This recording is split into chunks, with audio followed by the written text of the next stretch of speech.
If for some reason while doing research for this, the entire time I was thinking about Princess Diana because that was also in 1997. Oh, okay, yeah. Yeah, no, I wasn't just randomly thinking about Princess Diana, but I remember that because I was so young, and I remember everybody on the tuning on to see that happen, and I think I actually remember the funeral more The than anything, tragedy, yeah. more than the news story of it breaking.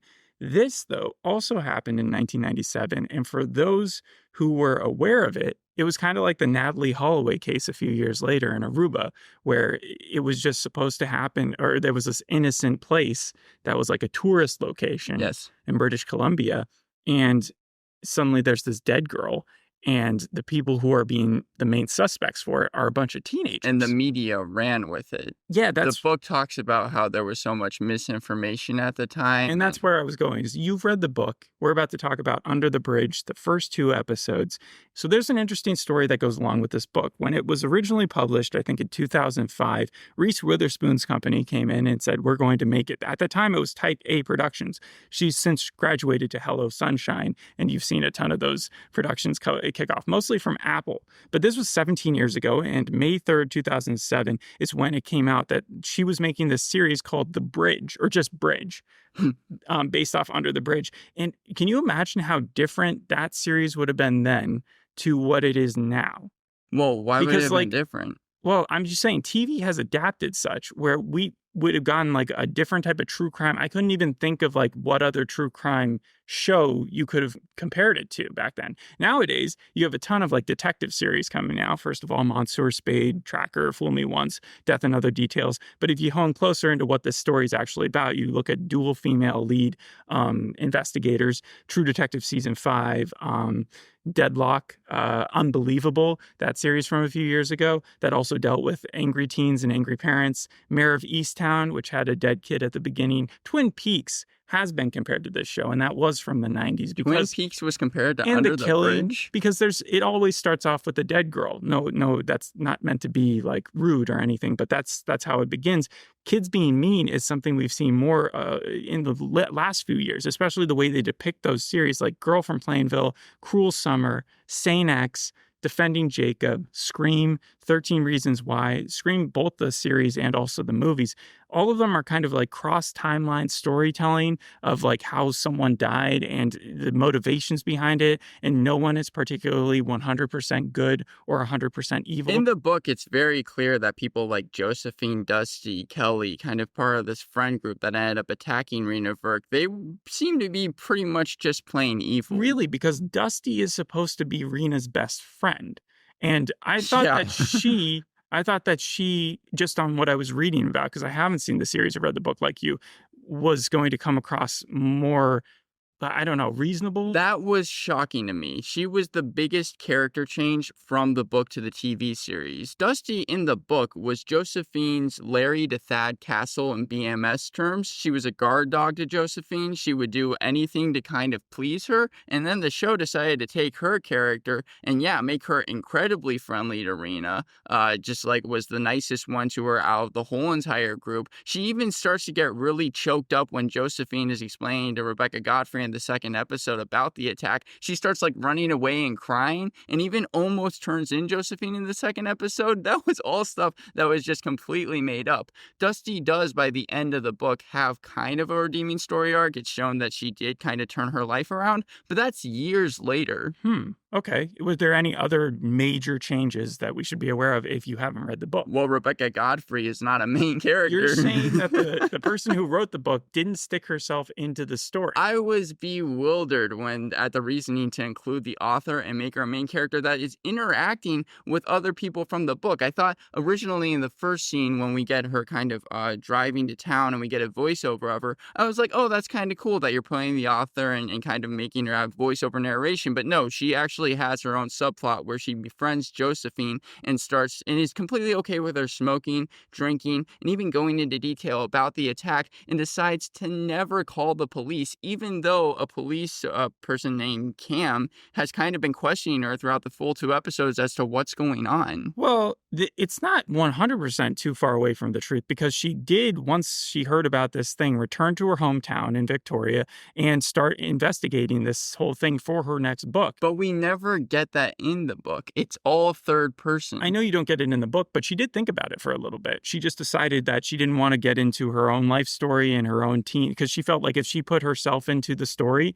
when she was doing these, because she talked to all these kids, she did get them to open up to her. She visited the juvenile facility that some of them But that was kept. after they were already in jail. That's the true. show decides she wasn't to part do of it. the original investigation. And that's why it's so hard to believe, because here's the thing. Josephine is smoking in the book. She is drinking. She is going to parties. But as an adult, you would think, oh, the second that they're like, yeah, we attacked this kid and she's bragging about it, she would call the police and be like, yeah, these kids are crazy. Come and arrest them. Let's wheel it back a little bit, and you just give me a straight up synopsis of what these 2 episodes, let me get the title for them, Looking Glass, as in a mirror, and the John Gotti of Seven Oaks. Okay. What is the whole story going on so far? The first episode is Reena, a teenager eager to fit in, disappears after a party altercation under a bridge. Her family attempts to report her missing. They're initially dismissed by skeptical police. As the investigation progresses, key suspects emerge, leading to tension and intrigue, and the episode ends with the discovery of some of Reena's belongings, leaving her fate uncertain. That was the first episode. Then the second episode, the first scene we see is that Reena, much like the book, she actually survived after being beat up by these 6 kids. However, I do think that you should mention that she was like beat up so bad that people would have considered her like having been hit by a car. Like the injuries were almost as bad as that. The book goes into detail. It was chapter 17. It was the same night that a Russian satellite across that town blew up. But yeah, when you talk about how bad she was beaten, it was to the point where it was surprising that she was able to get up and start walking again. So had she walked home at that point and then gone to a hospital, though, she would have been fine. I think she probably would have survived. Yes. I believe that's what the book says. But in the second episode, Reena's disappearance is investigated further. Josephine, the main suspect, reveals details of the attack under the bridge to the writer Rebecca. And then her story raises doubts, however, because she was saying that she was able to leave and come home at a specific time. And Cam tests that theory and then realizes that that couldn't have been the case. But then at the end of the episode, Reena's body is found drowned. And does that make them think, oh, Josephine did kill them? Or does it make the cops think she's saying that she did, but that's impossible? Yeah, well, that's kind of what Cam is coming to, because she tested at 11:47 to 12 o'clock. That was when Josephine was saying that she got home. It was a 13-minute thing. But when a drive. When Cam, a drive. But when Cam is actually testing the drive, she makes it to her home at 12:04. So she's like, there's no way comes in late that this actually could have happened. Yeah. So if you hadn't read the book, do you think that this series would have made a lot of sense to you? Do you think you would be more into it? I would like it a lot more. It's almost like The Imitation Game. I know with that you said that I don't like docudrama. You liked the film though, but then when you read more about it, you realize just how much they changed, and it almost doesn't seem like it's the same story that this is telling. But that said, if you just take out the Rebecca Godfrey being this early on in the storyline, taking out the Rebecca Godfrey of this storyline would make the show probably 25 minutes. they spend a long time on her. And so someone said that there's a love story going on between Cam and Rebecca. It's hinted at. That's strange. Yeah, it's hinted at the beginning of the second episode that they used to have some type of fling going on. I know also Rebecca Godfrey, I'm not sure if this was true or not, had a brother. I think his name was Gabe, that died, and somehow everyone knows about it. Yes, so that was based off her real brother, who died when she was like 13 or 14 years old and drowned. And part of the reason she was able to reach these kids when she talked to them was she looked a lot younger than even her 30 years that she was or whatever. And she also was able to get into the juvenile hall facility to talk to some of them, because she came in there disguised as a teen. And so she asked the warden for a tour, and they gave him that. And then as she was walking out, she saw someone who was there, because obviously there were other reporters all around, like trying to get the hit story, and they saw her and they were like, "Hey, how'd you get in there?" And they're not allowing any reporters in. But she didn't even try to disguise herself as a teen in the show. She's just I supposed to think they be just like cast young, and mid-20s. they cast Riley Keough, or Keough. That's Elvis Presley's granddaughter, I believe, Oh, and wow. also the girl from Mad Max: Fury Road, Magic Mike. You saw her, Daisy Jones in The Six, main character from that. She was also in The Terminal List, which you watched. And then the other main, Lily Gladstone, played Cam Bentland, from Killers of the Flower Moon, but also Reservation Dogs. So that's where Okay. you might know her. But the problem isn't the fact that the show decided to add some things or change some things for dramatic effect. In fact, it even has at the beginning of the first episode, and I think the second episode, that text that comes up that says that this is based on true events. However, some things have been changed. But it's the fact that they changed so much. Reena Virk's family is really also the center point of the second episode or first episode after her disappearance. And it's focused on so much more than the book actually did. Well, that's because it's not just based on the book of Under the Bridge, which it makes sense why you would think so. It's also based on her dad's book that came out afterwards. That's Reena, A Father's Story. Manjeet Virk. Was that like a response to Under the Bridge, you know? Well, they had a good relationship, Rebecca Godfrey and the family. She was able to get accounts from them. She was even slipped, I think, the police records at the time before the book came out. So the book, I think, is really, really factual. So if you were to recommend it, or would you recommend it? Yeah, I thought it was good. Again, you're going to have to get over some Gossip Girl parts, who and who, like such and such. But once you are able to understand that, there's a reason why they're telling you it. It's showing you the mentality and the perspectives from a lot of different angles. And that's what makes a good true crime, because it's not just a clear good guy, bad guy thing. And I think, well, let me just there's several facts that stood out while I was reading some quotes, and I just want to get your opinion on some of them. Okay. So you haven't still talked about how Reena knew these girls particularly, and that sort of happened at a foster home, right? Seven Oaks, that's where the kids were staying at. And so about a year ago, this was an article written right after her death. About a year ago, she ran away from home and was placed in foster care. And earlier this year, her father, Manjeet Virk, the same guy who wrote the book later, was charged with 2 sex offenses against his daughter and 1 count of uttering threats. The teen later recanted. Last week, her family said the charges were false, made by their daughter, in an attempt to gain more freedom by being relocated to a foster home. So I know she had like kind of a restricted lifestyle. She was Jehovah's Witness. Her parents were, and so they made Very sure religious. that she lashed out by accusing her father of sexual assault, and then lived in this foster home. There's some things there, though. One, like her parents were allowing her to paint her nails blue, and when she was really befriended by Josephine, that's what made her kind of and be part of this popular group. That's what made her want to do things that she didn't already do. In fact, the uncle in the TV show and the book kind of was very disturbed by what she was seeing, because she could tell that she was really changing her personality just to fit in with her friends. It wasn't actually how she felt. Prior to her meeting Josephine, I think that she was very respectful to her parents, and Manjit in the book and in the TV series has a very favorable portrayal of him. Yes, because again, it was recanted. Like, she took it back. Right. It's just weird that someone would choose to go to foster care. Like, I've never heard of a place where foster care was depicted as a place you would want to be. And from the sound of it, these other girls that were there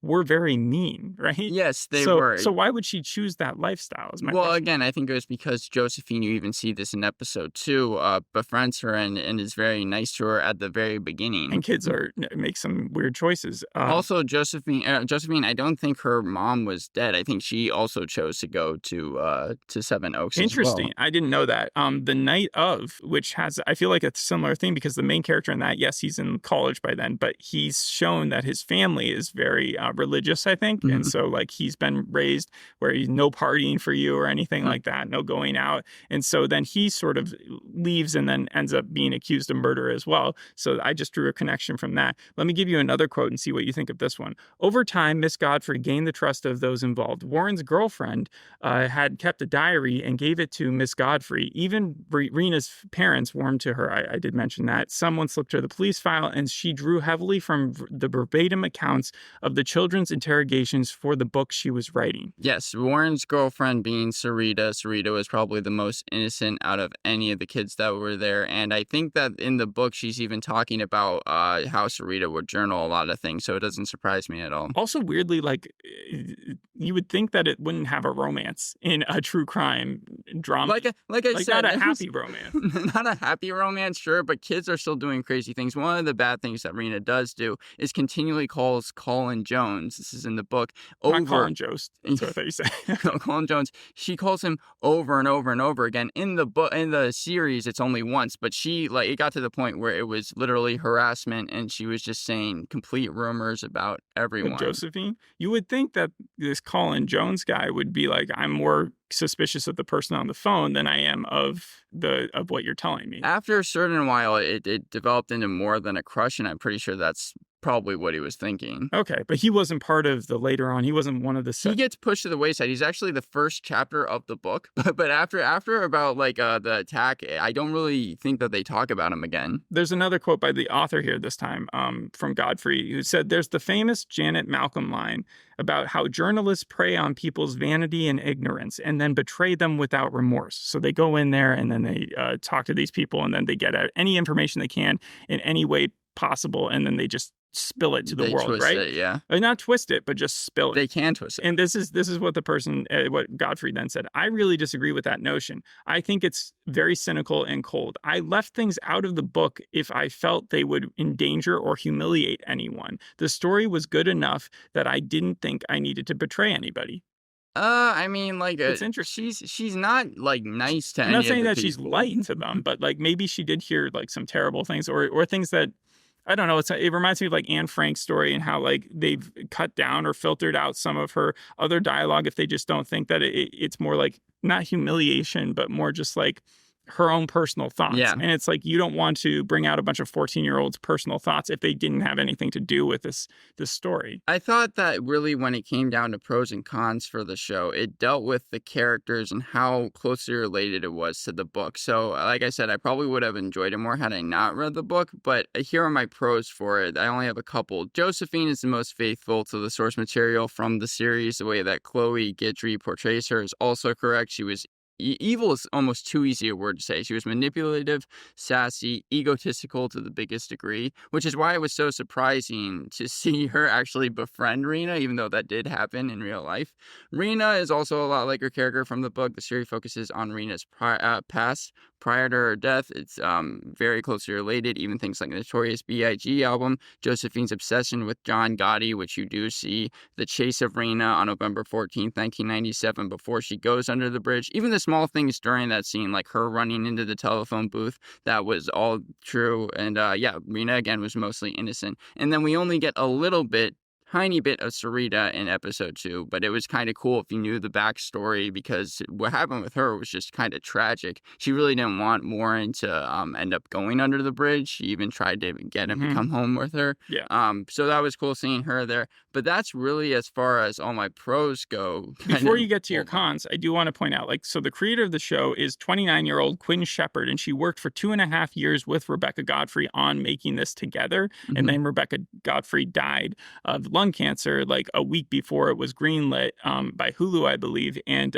she had picked herself Lily Gladstone to play Cam. And she, again, was happy that Riley Keough was going to play her. So she was fully aware, and things that happened that you might not be aware of from the book did happen in real life. There's an iguana scene. Does that show up quite yet? We do see an iguana. That's true. That actually happened. So I think they're not trying to completely manufacture. My problem isn't even the fact that Rebecca Godfrey was a main character in the series. It was that she was interacting with actual people. But that's what she did in real life. But she did that after they did the crimes. But pretty soon after.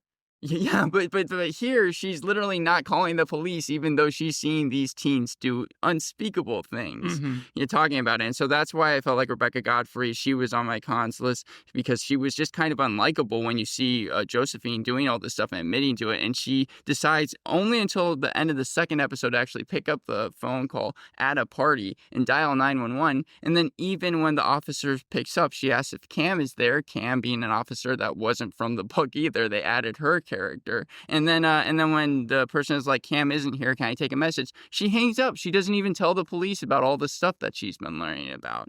And then Dusty, I already kind of explained that change was very weird to see. It really didn't make any sense. Cam Bentland. What did you think of her parents? Because not just her dad, but her mom was played by the lady who starred in Departure. She was also in Hijack, but she was the main character from Departure. Suman Virk is her character. Are you talking about Dusty's parents? No. Suman Virk, as in Rena's as in mom. her parents. Yeah, the parents again. I thought because she's supposed to have like a big scene where she gets angry at her daughter or something. She always says, yeah. I mean, she always does. It seemed like it in the book because again they were very Jehovah's Witness. I think the scene that you're talking about was I think it was in episode 1 where she walks in the bathroom and she sees that Reena it was episode 2. She's shaving her legs. In fact, that's the reason. How dare she? That's the reason. Yeah, no, I think it's something in Jehovah's Witness where they're not allowed to do that. And so what Reena did was she goes to the store to get a razor and she's trying to buy it in secret. And then Josephine came in and was like, "What are you doing? Those aren't the razors you should get." And hands him a man's razor. And she's like, "This is a man's razor." And she's like, "Yeah, but it's sharper than women's." So that was kind of supposed to be showing them becoming friends. I think that was the first interaction that we got with them. Okay. But going with Cam Bentland, a cop who's not in the book at all, there were so many cops that played a part in evidence and interviews, just naming some from the book. Sergeant Polton, John Bond, he was probably my favorite out of all of them because he set up the dive squad that tried to find Reena. And then you also had Constable Brian Cameron, I was trying to see if they were the same character, but Brian Cameron is a guy, so I don't think so. Again, production-wise, though, it would be difficult to have a bunch of different... Yes, and I understand that because there are a lot of different things, but my problem was that Cam Bentland, it seemed like they were almost giving her credit for coming up with all this stuff when you know the actual story, she didn't set up the dive squad. It wasn't just one person. They didn't just find the body because she had like a gut feeling. This was done by different people. The people that found the body, Constable Chris Horsley and Ron Huck, they were responsible for finding Reena's body as shown at the end of the second episode. Scott Green, among so many others. You don't have to have all these characters, but it would have been nice to at least have some, you know. I know, I can totally understand. Once I've read certain books and then I watch the series, it's like, even if the series is highly acclaimed, it's very hard to distance yourself from that. You become biased towards wanting to see what you've read. Well, and it's also the fact that it's based off of Under the Bridge. If it was based off of the novel that the dad did, I would think it's understand. based on both. It's just taking the title from one of them. Well, but perhaps the biggest thing is Warren and Kelly. Warren, we get introduced to right away in the book. He is a huge part of it. We only get 2 scenes with him in episode 1 and 2, and with Kelly, we only get introduced to her at the end of the second episode. Did you recognize Warren? No, I didn't. You wouldn't. He was the kid from Umbrella Academy in season 3 that was pretending to be the child of the guy who throws knives. Mm-hmm. And then they like halfway through, you realize that he's not even that guy's kid. But he's grown up. He's also from Euphoria. He plays a boxer in that. I thought he did a good job. I even kind of like his scene in episode 2 because he was helping out Rebecca Godfrey when she was freaking out on the couch and giving her a drink, which was kind of like Warren's character. But perhaps the most shocking thing is, especially with the book, when it gets to the climax of the story, it's all about Warren and Kelly, and they have done very little, 25% of the way through the series, to even show them. We only get a couple seconds of However, them. fans do seem to be kind of onto that, where it's like, oh, Josephine is presented as the mastermind, especially when she says, "I'm the mastermind," or I did it. But, like, first of all, do you think Josephine thinks that she did do it? Because, like...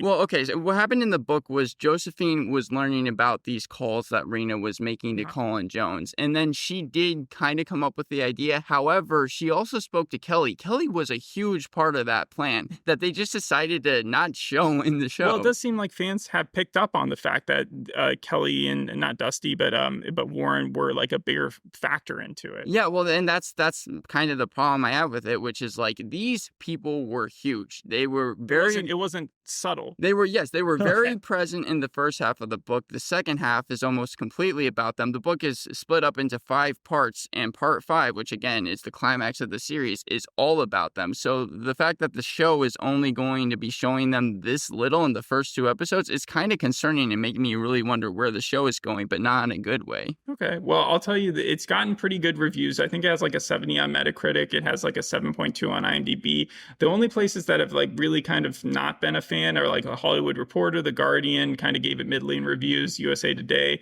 Wall Street Journal gave it a -1. Everybody else, though, like from Roger Roger Ebert to Slate to Paste Magazine, Collider, Time, like all of Decider, they're all pros. They like the show. I will end it with I know you need to give your final review, but there is a connection that even when the book was released, it was compared to Truman Capote's In Cold Blood, which was like the first real, it pioneered the true crime genre because it told the stories. He went from, I think, New York to Kansas with Harper Lee.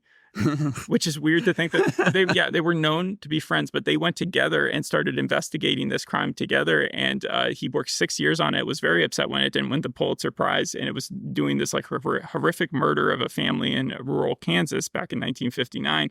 And this is the quote that Godfrey then said later on. She said, "They want to do Capote for girls, but I hadn't written my experience into the story. I don't know if it was an issue of ego or an artistic choice, but either way, I didn't think my role as reporter was interesting or necessary. I suppose I was also skittish about the parallels with my own life. I didn't want to talk about my brother's death or my own troubled adolescence in Victoria." So they did approach this. And I do think it's kind of interesting. Like, I'm not 100% against the idea of them including her. Had she just not existed, sort of like the Cam character, I would have been more against it, I think. I think to me, it's just this has to be one of the least faithful adaptations of the book this year, and this is coming from someone who has seen Tracker, the Justin Hartley show, and I just couldn't get over it. I think that there are parts, especially when they're focusing on Reena's past, usually any scene with her in it, they're pretty faithful, and I like those scenes. But aside from that, I cannot give it a good score. I'm going to give this a 4 out of 10. Okay, well then I think that's probably going to be your widest division towards the rest of the critics and yours. But I think it's well deserved. You read the book. Thanks for listening. We'll see you on the next episode. Hope you enjoyed this one. Bye.